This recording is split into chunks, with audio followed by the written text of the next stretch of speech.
Hello students, मैं देशमुख सिंह, सहायक आचार्य रसायन विज्ञान, राजकीय महाविद्यालय धौलपुर। आज हम इनऑर्गेनिक केमिस्ट्री के यूनिट सेकंड के, जिसका नाम है कोवलेंट बॉन्ड, उसके बारे में बात करने वाले हैं, जिसे हम बोलते हैं सहसंयोजक बंध। लास्ट वीडियो में मैंने आपको इनऑर्गेनिक केमिस्ट्री के सिलेबस और पेपर के पैटर्न के बारे में बताया था कि इनऑर्गेनिक केमिस्ट्री का जो सिलेबस है उसकी 5 यूनिट्स हैं। उन 5 यूनिट्स में कौन कौन से पार्ट हैं। हमने यूनिट सेकंड को यहाँ से स्टार्ट किया है, जो कि 2 पार्ट में डिवाइड है। पहले पार्ट का नाम है कोवलेंट बॉन्ड और दूसरा जो पार्ट है वो है एमओटी, मॉलिक्यूलर ऑर्बिटल थ्योरी, अणु कक्षक सिद्धांत। इस यूनिट में हमको क्या क्या पढ़ना है, इसके बारे में मैं लास्ट वीडियो में आपको डिस्कस कर चुका हूँ। उसी को जारी रखते हुए मैं पहली बात करता हूँ कि बॉन्ड क्या होता है। सबसे पहले हम बात करेंगे बॉन्ड की डेफिनेशन क्या होती है, इसके टाइप्स क्या होते हैं। उसके बाद हम बात करेंगे किसकी, सहसंयोजक बंध की। तो आप सभी जानते हैं, आपने पढ़ा हुआ भी है कि बॉन्ड क्या है। 2 परमाणुओं के बीच में का ऐसा आकर्षण बल, 2 एटम्स जो उन दोनों परमाणु, आप सभी जानते हो कि परमाणु आपस में मिलकर क्या बनाते हैं, अणु बनाते हैं। तो ये अणु बनता कब है, क्योंकि अणु का स्थायित्व होता है। अणु बनता कब है, जब दोनों परमाणु आपस में एक दूसरे से अनंत दूरी पर हो और वो आपस में एक दूसरे से इतने नजदीक आ जाएं, आपस में आकर्षित हो जाएं, जिससे कि बंध का निर्माण पॉसिबल हो। अर्थात ऐसा आकर्षण बल जो कि बंध की परिभाषा हम क्या कहेंगे, ऐसा आकर्षण बल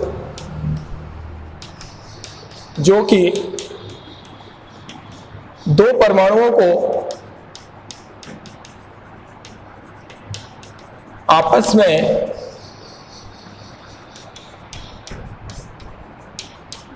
जोड़े हुए रखता है।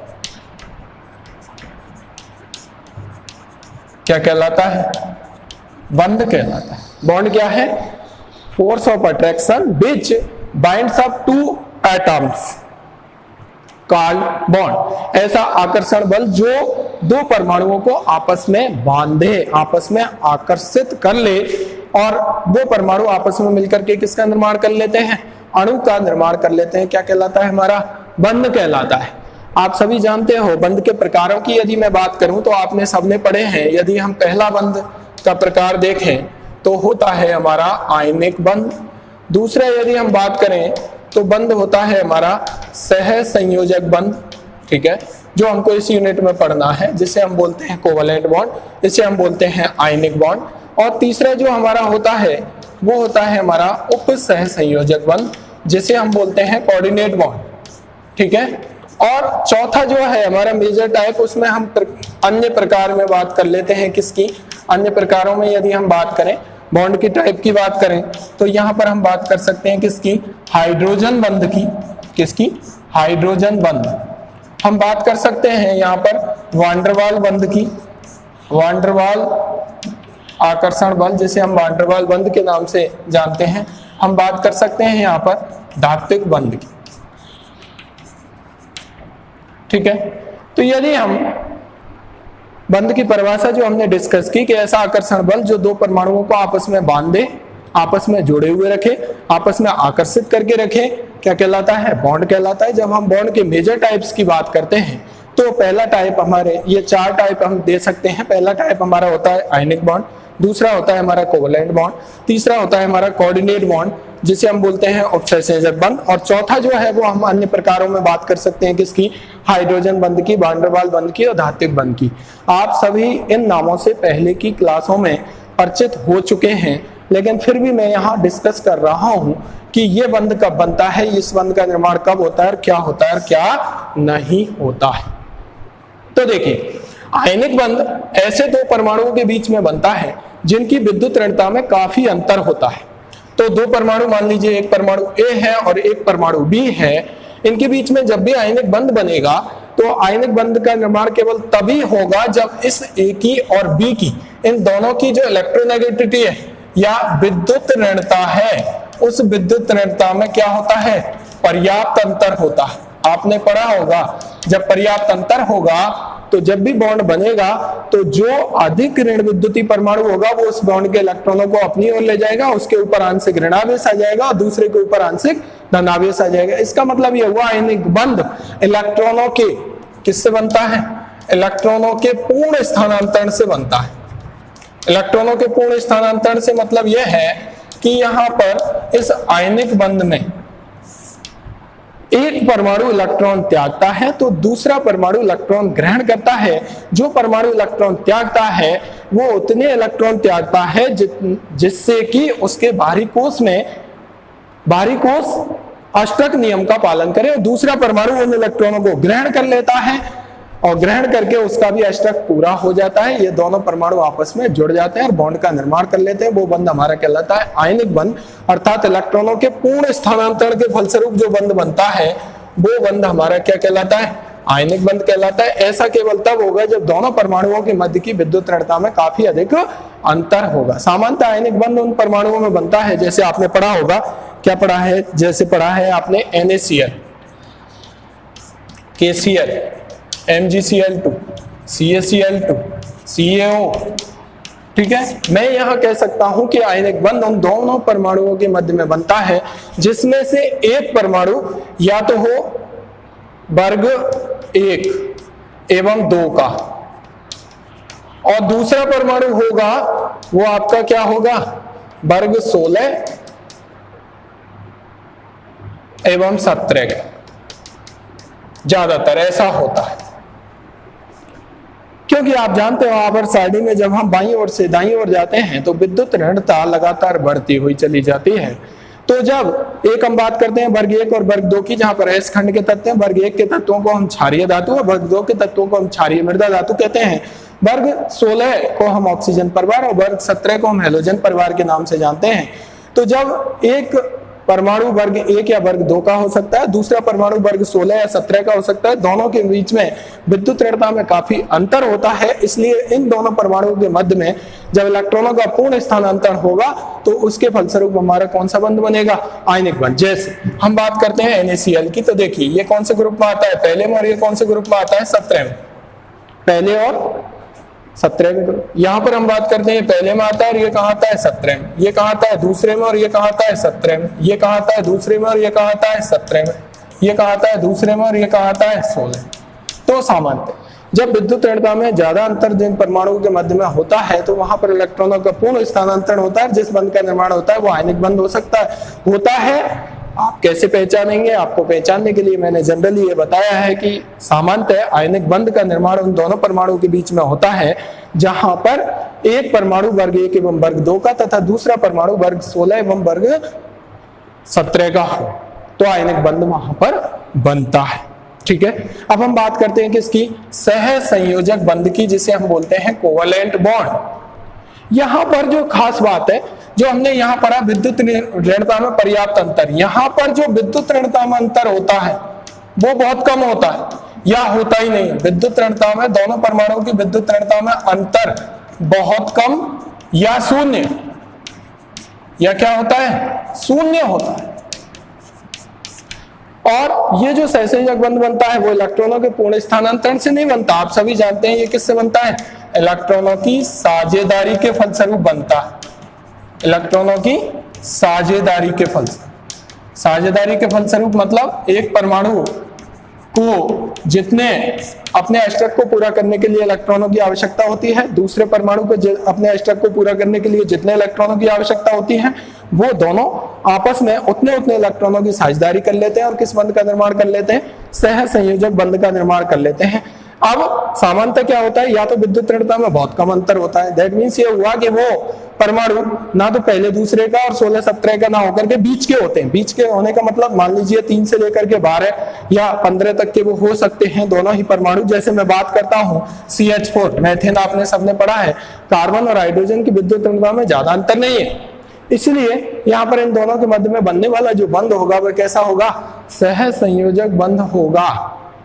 एक परमाणु वर्ग 1 का है और दूसरा परमाणु वर्ग 14 का है। वर्ग 1 और वर्ग 2 का यदि है और दूसरा 16 और 17 का तो आयनिक बंध बनता है। लेकिन जब विद्युत ऋणता में काफी कम अंतर। अब मान लीजिए जब विद्युत ऋणता में अंतर ही नहीं हो, जैसे मैं कहूं H2, जैसे मैं कहूं Cl2, जैसे मैं कहूं N2, जैसे मैं कहूं O2, जैसे मैं कहूं Br2, जैसे मैं कहूं I2, तो इन दोनों यहाँ पर ये दो परमाणु हाइड्रोजन के आपस में मिले हैं, बंध बना है। जैसे मैंने कहा H2, तो हाइड्रोजन और हाइड्रोजन आपस में बंध का निर्माण किया है। इस बंध में 2 इलेक्ट्रॉन, क्योंकि आप जानते हो सहसंयोजक बंध में कोई भी बंध जब बनता है तो उस बंध में 2 इलेक्ट्रॉन साझेदारी करते हैं। जैसे मान लीजिए कहीं डबल बॉन्ड है तो वहां 4 इलेक्ट्रॉनों की साझेदारी हो रही है, कहीं ट्रिपल बॉन्ड है तो वहां कितने इलेक्ट्रॉनों की साझेदारी होगी? 6 इलेक्ट्रॉनों की। दैट मींस एक जो बंध है उसका निर्माण 2 इलेक्ट्रॉनों की साझेदारी के फलस्वरूप होता है। इन दोनों की विद्युत ऋणता जैसे इसकी 2.1 है, इसकी 2.1 है, दोनों की विद्युत ऋणता में कोई भी अंतर नहीं है। इसलिए मैंने कहा है जब दोनों परमाणु की विद्युत ऋणता में या तो बहुत कम अंतर हो या अंतर हो ही नहीं, तो उनमें इलेक्ट्रॉनों की क्या होती है? साझेदारी होती है। और बनने वाला जो बंध होता है वह हमारा कैसा होता है? सहसंयोजक बंध। जैसे मैं कहूंगा N2, तो N2 यहाँ पर ये जो बनेगा, इन दोनों के बीच में जो बंध बन रहे हैं, 3 बंध बन रहे हैं। एक बंध 2 इलेक्ट्रॉनों से, 2 इलेक्ट्रॉनों से और 2 इलेक्ट्रॉनों से। टोटल कितने इलेक्ट्रॉनों की साझेदारी हो रही है? यहाँ पर 6 इलेक्ट्रॉनों की साझेदारी हो रही है।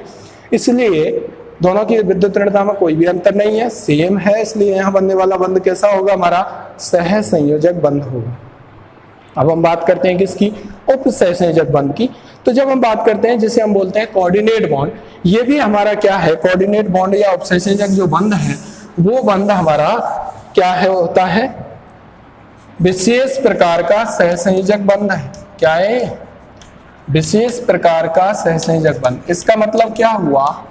जिन 2 परमाणुओं के बीच में बंध बनेगा, कौन सा? उपसहसंयोजक बंध बनेगा, वहां पर इलेक्ट्रॉनों की साझेदारी ही होगी। और उस साझेदारी में जितने भी इलेक्ट्रॉन भाग लेते हैं उन इलेक्ट्रॉनों पर दोनों ही परमाणुओं का बराबर अधिकार होता है। ऐसे उपसहसंयोजक बंध की जब हम बात करते हैं तो हमने ये कहा है कि एक विशेष प्रकार का सहसंयोजक बंध है। इसका मतलब ये हुआ कि यहां पर भी इस बंध के निर्माण में जो भी परमाणु भाग लेंगे उनमें इलेक्ट्रॉनों की साझेदारी ही होगी। और साझेदारी से मतलब जितने भी इलेक्ट्रॉन साझा कर रहे हैं उन साझित इलेक्ट्रॉनों पर दोनों ही परमाणुओं का बराबर अधिकार होता है। जैसे मैंने अभी बात की सहसंयोजक बंध की, A और B के बीच में 2 इलेक्ट्रॉनों की साझेदारी से एकल बंध का निर्माण हो रहा है। इस पर A का भी जितना अधिकार है इन दोनों इलेक्ट्रॉनों पर, उतना ही अधिकार हमारा किसका है? B का है।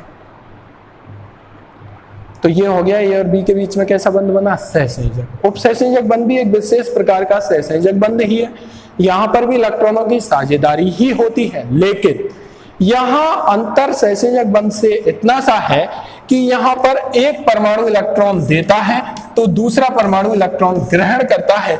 एक परमाणु के द्वारा इलेक्ट्रॉन दोनों ही दिए जाते हैं, दूसरे परमाणु के द्वारा दोनों ही इलेक्ट्रॉन ग्रहण किए जाते हैं। देने वाले परमाणु को हम बोलते हैं दाता परमाणु और ग्रहण करने वाले परमाणु को हम बोलते हैं ग्राही परमाणु।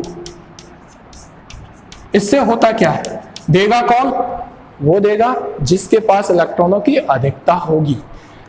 ग्राही परमाणु वो होगा जो इलेक्ट्रॉनों को ले सकता है, जिसके पास रिक्त कक्षक उपलब्ध होने चाहिए उन इलेक्ट्रॉनों को ग्रहण करने के लिए, और दाता परमाणु के पास देने के लिए इलेक्ट्रॉन होने चाहिए अयुग्मित इलेक्ट्रॉन, जिसे हम बोलते हैं लॉन पेयर। वो होंगे तो वो दे देगा।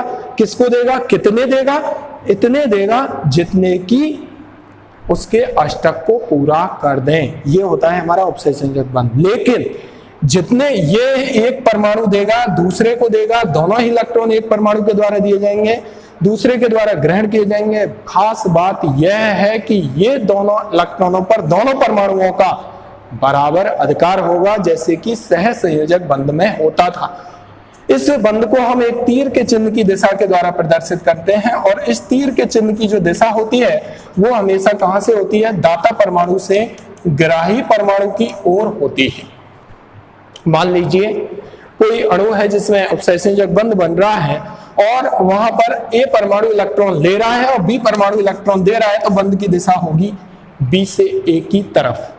यहाँ पर ए दे रहा है तो ए से बी की तरफ, अर्थात ये हुआ कि उपसंयोजक बंध को हम तीर के चिन्ह के द्वारा, एरो के द्वारा रिप्रेजेंट करते हैं, जिसकी दिशा, जिसकी जो डायरेक्शन है वो दाता परमाणु से हमेशा ग्राही परमाणु की ओर होती है। ये एक विशेष प्रकार का सहसंयोजक बंध ही है उपसंयोजक बंध, लेकिन यहाँ अंतर इतना होता है कि उपसंयोजक बंध में एक परमाणु के द्वारा दोनों ही इलेक्ट्रॉन दिए जाते हैं, देने वाले परमाणु को हम बोलते हैं दाता परमाणु, और दूसरे परमाणु के द्वारा उन इलेक्ट्रॉनों को ग्रहण किया जाता है, उसे हम बोलते हैं ग्राही परमाणु। लेकिन इन दोनों ही इलेक्ट्रॉनों पर दोनों परमाणुओं का बराबर अधिकार होता है। आपने बहुत सारे उपसंयोजक बंध यहाँ पर रखे पड़े होंगे, बनते हैं, कई यौगिक हैं, हम बात करेंगे आगे। अन्य प्रकारों में जब हम बात करते हैं तो देखिए, बंध के प्रकारों की जब हम बात करते हैं तो हाइड्रोजन बंध क्या होता है ये आप सभी जानते हैं। मैं यहाँ बता देता हूं कि जब हाइड्रोजन परमाणु दो अधिक ऋण विद्युतीय तत्व कौन कौन से हो सकते हैं? या तो हो सकता है फ्लोरीन, या हो सकता है ऑक्सीजन, या हो सकता है नाइट्रोजन, या बोला है मैंने, इनमें से कोई हो सकता है। जैसे मान लीजिए दो फ्लोरीन के बीच में हाइड्रोजन आ जाए, जब कोई हाइड्रोजन परमाणु दो अधिक ऋण विद्युतीय तत्व जैसे फ्लोरीन, ऑक्सीजन और नाइट्रोजन के मध्य में आ जाता है, तो एक तरफ तो वह जिस आकर्षण बल से बना होता है उसे हम बोलते हैं सहसंयोजक बंध, लेकिन दूसरी तरफ वह जिस आकर्षण बल की सहायता से जुड़ा होता है वह बंध होता है हमारा हाइड्रोजन बंध। अर्थात वह आकर्षण बल जिसमें हाइड्रोजन परमाणु दो अधिक ऋण विद्युतीय तत्व जैसे फ्लोरीन, ऑक्सीजन या नाइट्रोजन के मध्य में आ जाता है, जिसमें से हाइड्रोजन परमाणु एक ऋण विद्युतीय तत्व के साथ सहसंयोजक बंध से, यह बंध आपका कौन सा बंध है? सहसंयोजक बंध, तथा दूसरे तत्व के साथ, दूसरे ऋण विद्युतीय तत्व के साथ जिस आकर्षण बल से बना होता है वह आकर्षण बल आपका क्या कहलाता है? Hydrogen bond. क्या कहलाता है? हाइड्रोजन बॉन्ड कहलाता है। ये इसकी सही डेफिनेशन। कोई जरूरी नहीं है, यहां पर हो सकता है ऑक्सीजन और नाइट्रोजन के बीच में हाइड्रोजन आ जाए तो इधर जिससे बन रहा है, ठीक है, कोई जरूरी नहीं है दो ऑक्सीजन के बीच में भी हाइड्रोजन आ सकता है, कोई जरूरी नहीं है दो नाइट्रोजन्स के बीच में भी हाइड्रोजन आ सकता है, सेम भी हो सकते हैं, अलग अलग भी हो सकते हैं, लेकिन डेफिनेशन में अंतर है कि एक तरफ तो वह हाइड्रोजन सहसंयोजक बंध से जुड़ा होगा, लेकिन दूसरी तरफ वह हाइड्रोजन जिस बंध के द्वारा, जिस आकर्षण बल के द्वारा जुड़ा हुआ होगा उसे हम बोलेंगे हाइड्रोजन बंध। हम यूनिट फर्स्ट के थर्ड वाले पार्ट में हाइड्रोजन बंध को स्पेशल रूप से देखेंगे कि हाइड्रोजन बंध कितने प्रकार का होता है। आपने पढ़ा होगा अंत अणु का हाइड्रोजन बंध, अंतरा अणु का हाइड्रोजन बंध, यहां पर आपको पाई हाइड्रोजन बंध भी पढ़ना है, ठीक है। अब हम बात करते हैं वान डेर वाल बंध क्या होता है। आपने वान डेर वाल बल, ऐसा आकर्षण बल जो हर अणु में उपस्थित होता है, जो अणु को बांधे हुए रखता है, चाहे उनकी विद्युत ऋणता में अंतर हो या नहीं हो, आपने कई तरीके के पढ़े होंगे। 4 तरीके का वान डेर वाल बंध सामान्यतः होता है। आकर्षण बल होता है आयन प्रेरित द्विध्रुव आकर्षण, ठीक है। वान डेर वाल बल में आपने लंदन बल के नाम से भी पढ़ा होगा, प्रेरित द्विध्रुव प्रेरित आकर्षण बल। इस तरीके से वान डेर वाल बंध जो हम पढ़ते हैं वो ऐसा आकर्षण बल है जो हर प्रकार के अणु में देखने को हमको मिल ही जाता है। धात्विक बंध की जब हम बात करते हैं तो धात्विक बंध की डेफिनेशन में हम ये कहते हैं कि दो धातु परमाणुओं को आपस में बांधे रखने वाले बल को हम क्या बोलते हैं? सामान्यतः धात्विक बंध बोलते हैं, क्योंकि वहां पर जो बंध बनता है वो इलेक्ट्रॉन, हम ये सभी ये जानते हैं कि जो धातु होते हैं वो इलेक्ट्रॉन त्यागते हैं, इसलिए जो धातु धनावेशित होती हैं और इलेक्ट्रॉन त्याग करके सी ऑफ इलेक्ट्रॉन्स हम इस बॉन्ड को भी बोलते हैं, तो वो धातुएं आपस में मिलकर के जिस बंध का निर्माण करेंगी वो बंध हमारा कहलाता है धात्विक बंध। इसको हम यूनिट फर्स्ट के 2nd चैप्टर में देखेंगे कि धात्विक बंध क्या होता है, कैसे बनता है। इस धात्विक बंध को समझाने के लिए कौन कौन सी थ्योरियां दी गई हैं। मुक्त इलेक्ट्रॉन सिद्धांत और बैंड सिद्धांत को हमको धात्विक बंध की प्रकृति को समझाने के लिए देना होता है। तो मैंने यहाँ पर आपको बंध क्या होता है, दो परमाणुओं के मध्य में उपस्थित ऐसा आकर्षण बल जिसकी सहायता से दोनों परमाणु आपस में जुड़े हुए रहते हैं और किसका निर्माण होता है? अणु का निर्माण होता है। क्या कहलाता है? बॉन्ड। मुख्यतः बॉन्डों को 4 प्रकारों में बांटा जाता है। पहला आयनिक बंध, दूसरा सहसंयोजक, तीसरा उपसंयोजक, चौथा अन्य प्रकार। आयनिक बंध में मैंने ये बताया कि यह इलेक्ट्रॉनों के पूर्ण स्थानांतर से बनता है और ऐसे दो परमाणुओं के मध्य में बनता है जिनकी विद्युत ऋणता में पर्याप्त अंतर होता है। एक इलेक्ट्रॉन देता है एक परमाणु, दूसरा इलेक्ट्रॉन लेता है। वर्ग 1 और वर्ग 2 में से कोई एक परमाणु हो सकता है, वर्ग 16 और 17 में से कोई एक परमाणु हो सकता है। सहसंयोजक बंध में इलेक्ट्रॉनों की साझेदारी होती है और इन साझेदारी के इलेक्ट्रॉन्स पर दोनों परमाणुओं का बराबर अधिकार होता है और उतने इलेक्ट्रॉनों की साझेदारी होती है जितने से उन दोनों परमाणुओं का अष्टक पूरा हो जाए। और सहसंयोजक बंध भी हमारा एक विशेष प्रकार का सहसंयोजक बंध होता है जिसमें एक परमाणु 2 इलेक्ट्रॉन देता है तो दूसरा परमाणु उन इलेक्ट्रॉनों को ग्रहण करता है। जो देता है उसे दाता और जो लेता है उसे ग्राही परमाणु बोलते हैं। और इसे हम जिस तीर के चिन्ह के द्वारा प्रदर्शित करते हैं उसकी दिशा हमेशा दाता परमाणु से ग्राही परमाणु की ओर होती है। ठीक है। और यहाँ पर जितने भी साजित इलेक्ट्रॉन होंगे उपसहसंयोजक बंध में, उन साजित इलेक्ट्रॉनों पर दोनों ही परमाणुओं का बराबर अधिकार होता है, इसलिए हमने इसको बोला है एक विशेष प्रकार का सहसंयोजक बंध। अन्य प्रकारों में मैंने बात की आपसे हाइड्रोजन बंध की। जब हाइड्रोजन परमाणु ऐसे दो ऋण विद्युतीय तत्वों के बीच में आ जाता है जो अधिक ऋण विद्युतीय होते हैं, जिसमें से एक तरफ तो वह सहसंयोजक बंध से जुड़ा हुआ रहता है जबकि दूसरी तरफ में जिस आकर्षण बल से जुड़ा होगा वो हमारा कहलाता है करते हैं। अब ये बात हो गई बंध की। अब हम बात करते हैं कि ये जो बंध है, इस बंध की प्रकृति को दिखाने के लिए, प्रकृति कैसी होती है, ये शब्द आए कहां से, तो बंध की प्रकृति को स्पष्ट करने के लिए अलग अलग वैज्ञानिकों के द्वारा अलग अलग सिद्धांत दिए गए। उन सिद्धांतों को हमें यहाँ देखना है। तो बंध की प्रकृति देखिए, यहाँ से हमारे ये यूनिट स्टार्ट होती है। बंध की प्रकृति को स्पष्ट करने के लिए, बंध की प्रकृति को स्पष्ट करने के लिए दिए गए सिद्धांत क्या है कि ये जो बंध है वो किस तरीके का होगा। ठीक है, उसके लिए अलग अलग वैज्ञानिकों के द्वारा अलग अलग सिद्धांत दिए गए हैं जिनकी चर्चा हम यहाँ पर कर सकते हैं। तो पहला जो हमारा सिद्धांत आता है वो आता है वैलेंस बॉन्ड थ्योरी, जिसे हम बोलते हैं संयोजकता बंध सिद्धांत। ठीक है, संयोजकता बंध सिद्धांत ये 1927 में दिया था और ये दिया था किसके द्वारा, हाइटलर एवं लंदन के द्वारा।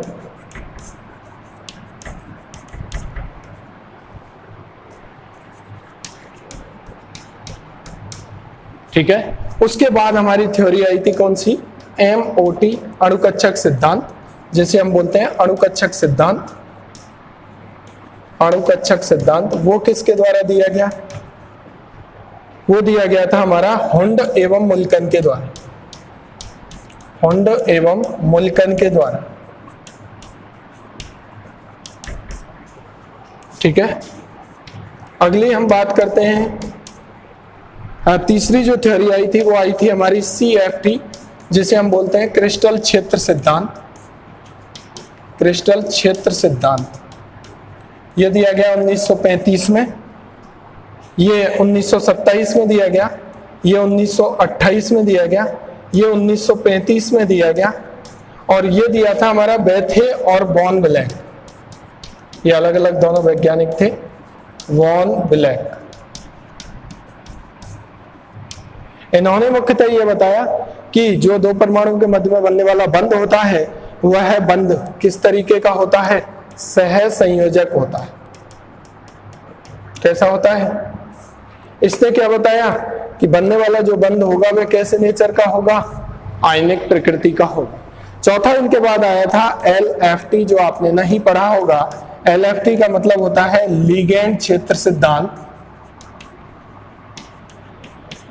वो इन सब का मॉडिफाइड रूप है और ये दिया गया था किसके द्वारा, ऑर्गल के द्वारा। कौन सा वैज्ञानिक है, ऑर्गल द्वारा।